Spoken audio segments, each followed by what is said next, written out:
Coucou les merveilles, c'est Chloé. Je vous propose un tirage pour voir les énergies de la semaine du 22 août. Alors j'ai pris avec moi le Madame Indora's Fortune Cards pour faire ce tirage. Et puis je vais compléter avec ma fabrique de confiserie divinatoire pour voir les énergies à venir. Alors je vais vous montrer. Hop, les trois tirages et je vais vous laisser choisir celui qui vous attire le plus quand vous pensez à la semaine qui arrive. Alors, hop, voilà. Le premier tirage est ici, le deuxième au milieu et le troisième là. Je vous laisse choisir le petit tas de cartes qui vous attire le plus quand vous pensez donc à la semaine prochaine. Et on va regarder les cartes et ce qu'elles nous disent. Alors, si vous avez choisi le premier tas de cartes, le premier tirage, première carte, on a les étoiles. Donc on voit au niveau de l'illustration, on a une étoile centrale et après on a comme un réseau d'étoiles. En fait, c'est comme un rayonnement qui part de l'étoile centrale. Donc déjà, en fait, intuitivement, au niveau de l'illustration, c'est quelque chose qui peut parler de réseau, un réseau positif. Les gens qui nous entourent, qui vont pouvoir nous aider, nous élever, en fait. De base, c'est pas du tout dans l'interprétation de la carte, mais là, comme ça, spontanément, c'est ce qui me vient. Et après, sinon, c'est une carte très positive. L'étoile c'est la chance, c'est l'étoile qui nous guide, c'est la bonne étoile, un peu comme Marraine la bonne fée dans les contes de fées. On nous parle aussi de voyage, c'est vrai que ça m'évoque les marins qui se repèrent avec les étoiles. On a aussi du mouvement et des récompenses, des cadeaux. Je vous parlais de un côté marraine de la bonne fée, un petit peu, voilà, quand elle apparaît dans un conte, cette bonne marraine, elle va aider le protagoniste, lui apporter une aide magique en fait. Donc c'est aussi beaucoup la chance. Moi, je relie beaucoup l'étoile à la chance et aussi à l'intuition. En fait, une chance qui naît de notre intuition. On a un bon feeling, en fait. On ressent bien les choses et on est guidé intérieurement. Donc, c'est des énergies très positives et sensibles pour la semaine à venir. On va regarder la deuxième carte. Alors, c'est top parce qu'on a la licorne qui nous parle. Je vous disais, hein, je vous parlais de. C'est marrant quoi. Je vous parlais de chance et de réseau. Et en fait, cette carte-là, c'est les mots-clés sur la carte, quoi, carrément. Donc c'est très positif, hein, des étoiles et une licorne. On a un tirage ici qui démontre une haute protection en fait. On a vraiment une protection élevée, comme je vous disais, de la chance et une protection et de la chance particulièrement autour du domaine relationnel. Ouvrez-vous, ouvrez-vous aux autres, ouvrez-vous aux gens autour de vous, n'hésitez pas à faire de nouvelles rencontres. Il y a vraiment une haute protection à ce niveau-là. Et il pourrait y avoir des opportunités qui se présentent, des partenariats possibles, des ouvertures à ce niveau-là. Et il pourrait y avoir de beaux cadeaux sur votre chemin avec un tirage pareil. Vraiment, c'est très lumineux et très. Mais c'est marrant, c'est pas la lumière du soleil, c'est une lumière lunaire en fait, qui me rappelle un peu l'énergie de l'enfance, hein, l'étoile et la licorne. Les étoiles et les licornes, on en voit souvent dans les jouets pour enfants, les rayons dans les magasins pour enfants. Vous avez souvent des veilleuses, par exemple, en forme d'étoile, des peluches en forme de licorne. C'est quelque chose de. On a vraiment la protection, comme la protection de la maman qui protège son petit, en fait. On a quelque chose comme ça. Donc peut-être aussi, on pourrait faire un lien avec l'ange gardien, un ange gardien qui est vraiment auprès de vous et qui vous offre des cadeaux et des bienfaits particuliers cette semaine. On va regarder le tirage numéro 2 et on a le satyre. Alors le satyre, moi là je vais surtout me concentrer au niveau intuitif, plus qu'en faisant attention aux mots ici. Et je ne sais pas si vous voyez bien son visage, mais je trouve qu'il a quelque chose d'assez effrayant, voire même de diabolique en fait. Il me renvoie, cette carte, moi, elle me renvoie vachement à la carte du diable dans le tarot. Euh, pour moi, le satyre va représenter vraiment, enfin en tout cas dans ce jeu, il va vraiment représenter la sexualité, le plaisir, en fait tout ce qui est un peu défendu du point de vue de la religion, de l'Église en fait, voilà. On a ici les pulsions, en fait tout ce qui est un petit peu en lien avec l'énergie du feu. Les pulsions, la sexualité, le plaisir aussi. Le satyre a quelque chose de très terrestre et de très incarné. Et toutes ces choses-là, en fait, moi, ça me fait penser à la religion païenne qui incluait complètement ces énergies dans sa pratique. La sexualité, notamment, était considérée comme un acte sacré, alors que l'Église, pour elle, il y a quelque chose de culpabilisant, en fait. Dans l'acte sexuel, il y a quelque chose de culpabilisant, la culpabilité de ressentir du plaisir, la culpabilité du plaisir de la chair, donc même il y a une forme de culpabilité dans l'incarnation, quoi. Comme si en vivant pleinement notre incarnation, on s'éloignait de Dieu. Ce qui n'est absolument pas la vision des religions païennes, où au contraire, il y a vraiment une union en fait entre le divin et le terrestre en fait, et l'incarné. Euh, et d'où enfin, voilà, cette guerre entre guillemets entre la religion païenne et l'Église, enfin l'Église qui a énormément diabolisé la religion païenne, en déformant d'ailleurs certaines pratiques. Par exemple, le pentacle, si vous parlez du pentacle à quelqu'un qui connaît pas du tout l'ésotérisme, il vous dira le pentacle, c'est un truc démoniaque. On le voit beaucoup dans les films d'horreur, voilà, l'image du. Alors que c'est pas du tout démoniaque de base dans la religion païenne, c'est même un symbole de protection et très en lien avec la terre. Mais voilà, l'Église a perverti ça. Et aussi, voilà, cette histoire-là de les sorcières qui vénèrent le démon. Elles n'ont jamais vénéré le démon, simplement les sorcières, donc là je parle de la religion païenne, et les sorcières, ce sont des femmes qui ont cette connexion à leur propre puissance. Chose qui aussi faisait très très peur à l'église. Donc moi en fait pour moi cette carte elle raconte tout ça et pour moi vu la représentation ici de ce faune qui moi me fait un peu peur. J'ai même l'impression que les décorations autour, j'ai l'impression de voir une prison. Vraiment, pour moi, il y a quelque chose au niveau du ressenti, quelque chose d'inconfortable avec cette carte. Pour moi, en fait, elle va représenter la vision de l'Église sur euh, la sexualité, le plaisir, voilà, tout ce que je disais, les pulsions. Donc là, pour moi, ça nous parle cette semaine de toutes ces énergies qui vont peut-être avoir du mal à être accueillies. Peut-être que ça va vous faire peur. Peut-être que vous avez peur de votre. Il peut y avoir une peur de votre puissance, une peur de ce feu, de cette passion qui peut s'exprimer à travers vous. On va regarder la deuxième carte. Alors c'est intéressant puisqu'on a le bouclier. Donc ça va complètement dans le sens de ce que je vous disais. Alors je fais pas gaffe à ce qu'il y a écrit, hein. Là je fais vraiment à l'intuition. Je sens que ce tirage, je peux le faire à l'intuition. Et vous voyez, on a le bouclier. Donc c'est ça, c'est une énergie puissante qui est bloquée. Qui est bloquée par quoi? Par nos jugements, par notre morale. Parfois d'ailleurs, on ne s'en rend même pas compte. Ça peut même se passer au niveau inconscient. Parce que peut-être on a eu une éducation, on a grandi vraiment dans cette idée que c'est mal de prendre du plaisir, c'est mal euh, de, de vivre pleinement son incarnation, c'est mal même de vivre aussi pleinement sa puissance parce qu'on peut écraser les autres ou enfin voilà, c'est pas bien, c'est pas. Il peut y avoir des jugements qui font que on a ce réflexe de bloquer.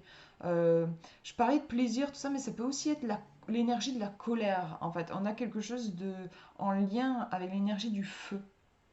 Donc ça peut aussi être, j'ai une colère d'un coup qui arrive et je la bloque parce que je la juge et je me dis que c'est mal et que ça doit rester enfermé. Moi je vois un truc de prison. Voilà, je le bloque. En plus, vous voyez, c'est intéressant parce que sur le bouclier, on a un phénix. Donc le phénix est une créature complètement en lien avec le feu. Elle incarne même l'énergie du feu. Donc là, on a quelque chose de très passionné, très passionné pour cette semaine, vous pourriez avoir tendance à bloquer cette énergie. Le conseil ici vraiment, c'est si vous sentez en effet une passion qui s'exprime à travers vous, si vous sentez que vous la bloquez, essayez de relâcher, de baisser votre bouclier et de laisser cette énergie vous traverser, la laisser passer. En fait, là où elle peut devenir dangereuse, parce qu'il y a une notion de danger un petit peu avec le satyre, là où elle peut devenir dangereuse, c'est justement quand elle est bloquée. Parce que c'est une énergie qui est très puissante. Si vous la bloquez, ça peut se transformer sous une forme, ça peut être de l'autodestruction, ça peut devenir de l'autodestruction, ou alors, enfin, je pense que c'est arrivé à tout le monde, ça peut ressurgir, mais d'une façon complètement incontrôlable et destructrice. Par exemple, je suis en colère, mais je bloque parce que j'estime que c'est pas bien de me mettre en colère. Et 3 jours après, je pète un câble sur un détail, un truc. Et vraiment là, c'est disproportionné en fait. Voilà. Et, euh, et ça, c'est typique pour moi en fait d'une énergie de feu qui n'a pas été accueillie, qui n'a pas été. On n'a pas ouvert la porte, quoi. Et finalement, si on garde un feu à l'intérieur de soi, aussi un des risques, c'est de se brûler. C'est pour ça que je parlais aussi d'autodestruction. Voire même, ça peut être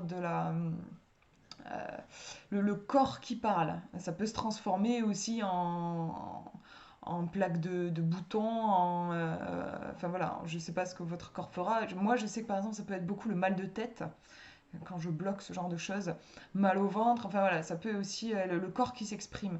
En tout cas, là, il y a vraiment une vraie puissance et on vous invite à ouvrir la porte plutôt qu'à bloquer et à embrasser votre puissance.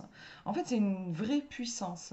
Il y a quelque chose ouais, en fait, une puissance qui est là et vous ne pourrez pas la changer. Elle est là. Donc vous avez le choix. Soit vous empoignez votre puissance et vous en faites quelque chose dans votre vie, soit ça vous fait peur, vous bloquez, mais là par contre, du coup, la puissance, ben, elle risque de faire des dégâts, en fait, de casser des trucs, voilà, parce que ben, elle est là. Donc en gros, j'ai un peu l'image de si vous la laissez dans une pièce, enfermée dans une pièce, la puissance, ben oui, elle va bouger dans ce petit espace, elle va casser des objets. Si vous ouvrez la fenêtre, vous ouvrez la porte, elle va pouvoir s'exprimer librement dans le vaste monde. Et là, elle va pouvoir s'exprimer de façon plus constructive. Si vous la bloquez, c'est un peu l'implosion, quoi. Voilà. Voilà un petit peu l'idée. Hop, je mets les cartes de côté et on va regarder le dernier tirage. Si vous avez choisi le numéro 3, on a la chimère qui apparaît. Et là, alors la chimère, elle nous parle d'imagination. Donc là, on nous dit l'imagination peut un petit peu voiler le jugement. Donc ce qui est écrit ici, c'est un peu négatif. C'est la chimère dans son sens négatif. On va regarder la deuxième carte pour avoir plus d'informations. C'est pas forcément négatif, la chimère. En tout cas, voilà, on a ici une énergie qui est vraiment l'incarnation de l'imagination, de ce qui se passe au niveau de l'esprit. En effet, la chimère peut être négative quand elle nous déconnecte de notre réalité. Par exemple, je vais me faire un scénario catastrophe, mon compagnon n'est pas rentré, il avait dit qu'il rentrait à 19h, et il est 19h15, je me mets à me faire du souci et à me faire des scénarios catastrophes. Là, je rentre dans la chimère, c'est-à-dire je vais m'imaginer des choses, je me dis, ça y est, il a eu un accident, il est à l'hôpital, et là, je travaille, en fait, c'est mon imaginaire qui travaille. Et je pars complètement en dehors de la réalité. Et finalement, voilà, mon compagnon, j'en sais rien, il rentre un quart d'heure en retard. Mais bon, je sais pas, c'est juste parce que il a eu un imprévu à son boulot, un truc qu'il a fait euh, qu'il n'a pas pu partir à l'heure habituelle. Donc là, la chimère, elle joue contre nous. Mais après, la chimère, c'est aussi le pouvoir de l'imaginaire. Moi, j'adore l'imaginaire. L'imaginaire peut vous permettre de créer des histoires. Et par exemple, dans les histoires qu'on raconte, il y a des archétypes, il y a un vrai pouvoir en fait dans l'imaginaire, d'ailleurs, qui est très utilisé par les psychologues qui ont des enfants un enfant qui consulte, enfin un parent qui consulte pour son enfant, les psychologues vont travailler avec les enfants avec leur imaginaire. Parce que dans l'imaginaire, il y a moi je trouve une forme de magie en fait où l'inconscient va dire des choses à travers des archétypes et on peut aller très très loin. Et l'imaginaire peut dire aussi des choses très vraies en fait. Vous observez un enfant qui joue, il va inventer des jeux, et à travers ces jeux, il va parler, il va dire des choses sur son vécu, sur ce qui se passe au niveau de son inconscient. Donc la chimère, elle a quelque chose de... Elle peut être lue dans ces deux sens, en fait, un peu ambivalent. Ça peut être la chimère qui nous éloigne complètement de la réalité, mais ça peut aussi être la chimère qui nous permet de contacter quelque chose d'extrêmement profond. Et pour le coup, bien réel en fait. Donc c'est un peu paradoxal. On va regarder la deuxième carte. Bon voilà, on a l'énergie de l'air, donc c'est vraiment très clair là, hein, la chimère, l'air. Bon, vous avez une semaine placée sous le signe de l'air. Donc des pensées, de l'imaginaire. Ça va sûrement beaucoup bouger au niveau de votre esprit. Vous pourriez avoir des idées. C'est un tirage qui est très propice là pour faire un brainstorming en fait par rapport à un projet par exemple que vous avez ou quoi. Là, il y a quelque chose qui tourne à ce niveau-là. Donc c'est neutre en fait, hein, c'est ni positif ni négatif. Mais voilà, attention, c'est le côté sombre de ce tirage, c'est on peut partir, se faire des idées sur des choses. Et en fait, vous voyez, c'est l'idée de faire des suppositions. Voilà. Je suppose que mon compagnon a eu un accident et tout ça, alors qu'en fait, je ferais mieux de lui envoyer un message, d'essayer de le contacter pour savoir réellement ce qui s'est passé. Donc, éventuellement, en conseil, une mise en garde que ça pourrait être pour la semaine, c'est faites attention de ne pas vous enfermer dans des suppositions et de vous faire des scénarios de dingue et vérifier dans la réalité, parce que là, votre esprit va beaucoup travailler et pourrait peut-être vous emmener vers des angoisses, vers des trucs qui ne sont pas alignés avec la réalité. Après, le côté positif, c'est comme je disais, ça peut être très bien là, les énergies pour faire un brainstorming, pour capter des pensées, pour capter des idées pour un projet par exemple à venir, vous allez être très fertile au niveau des idées que vous allez avoir. Je vous avais dit que j'utiliserais ma fabrique de confiserie divinatoire. Je me rends compte que je ne l'ai pas utilisé pour les deux tirages précédents. Celui-ci, j'aimerais bien voir ce que ça donne. Donc je vais demander un présage avec cette chimère et l'air. Et je choisis des bonbons ou un sort. Je choisis des bonbons. Des bonbons. Et je vous montre ce qu'on nous dit. La graine sortira enfin de la terre sacrée quand le monde aura commencé à s'aimer. Donc on a ici l'idée de quelque chose qui va pouvoir germer. Donc ça me faisait penser à l'idée, hein, justement je parlais des idées. Il y a quelque chose qui pointe le bout de son nez, mais pour que ça puisse réellement s'incarner, il y a une histoire d'amour de soi qui va être capitale, vraiment importante. Et je pense que justement ces énergies-là d'air, donc on est un peu dans ces énergies au niveau de l'esprit, ça va être l'amour que vous vous portez va être déterminant par rapport à ça, à ces énergies-là. Je vais donner un exemple par rapport à ma propre vie. Comme je suis hypersensible, j'ai le hamster qui tourne dans sa roue, qui est très puissant. J'ai un cerveau quand même assez puissant. J'ai dit quand même parce qu'en fait, en fait, j'ai une intelligence qui est particulière. Mais cette intelligence-là, elle a une puissance vraiment très impressionnante. Je peux partir très très loin en fait, voilà. Et quand j'ai une grosse partie de ma vie où je ne m'aimais pas, mais alors vraiment je ne m'aimais pas. Et en fait, du coup, mes pensées, elles jouaient contre moi. Je me faisais du coup des scénarios catastrophes. Je partais aussi beaucoup dans des jugements. Je me disais que j'étais nulle, que j'arriverais jamais, que j'allais rater ma vie, tout ça. Mais tout ça, ce sont des énergies qui sont en lien avec la chimère et l'air, hein, puisque ce sont des pensées. J'avais des pensées qui jouaient contre moi en fait. Si vous avez une base d'amour de vous, la chimère et l'air vont pouvoir œuvrer pour vous. En vous aidant, en ayant par exemple des idées pour résoudre vos problèmes. Vous pouvez même aussi d'ailleurs utiliser la chimère et vous raconter des histoires qui vont vous faire du bien. Oui, c'est ce que j'ai fait par exemple assez récemment. J'avais du mal à m'endormir et vous pouvez vous raconter une histoire, une belle histoire. Visualiser quelque chose qui vous fait vous détendre, qui vous fait du bien, je sais pas, une cascade qui coule, vous imaginez sur une île avec un cocktail et des amis, quelque chose, en fait, une image qui va vous détendre. Finalement, vous utilisez là, les énergies de la chimère et de l'air parce que vous utilisez les énergies de votre esprit, mais dans un but constructif pour vous. Vous voyez la différence avec la chimère et l'air qui peut jouer contre vous si il n'y a pas d'amour à la base. Je pense que c'est ce que veut nous dire la confiserie, la fabrique de confiserie divinatoire, le livre oracle, qui vient insister sur l'importance de l'amour de soi à la base, et ensuite du coup ces énergies pourront œuvrer pour votre plus grand bien. Oui, et j'ai oublié de vous dire que je vais partir en vacances en fait la semaine prochaine. Là, je crois que j'ai vraiment besoin de faire un break de toute façon avec l'emménagement, tout ça, je suis un peu chamboulée. Donc je vais prendre une semaine de vacances et c'était déjà prévu en fait. Là, je pars à l'océan avec ma famille. Mais du coup, je vais pas, enfin, je ne serai pas présente sur YouTube. Voilà, je sens que c'est important là que je fasse une vraie pause pour me mettre un petit peu à jour de tout ce qui se passe. Donc voilà, je ne serai pas présente juste pendant une semaine. En tout cas, je reste connectée à vous par le cœur. Je vous fais de gros bisous.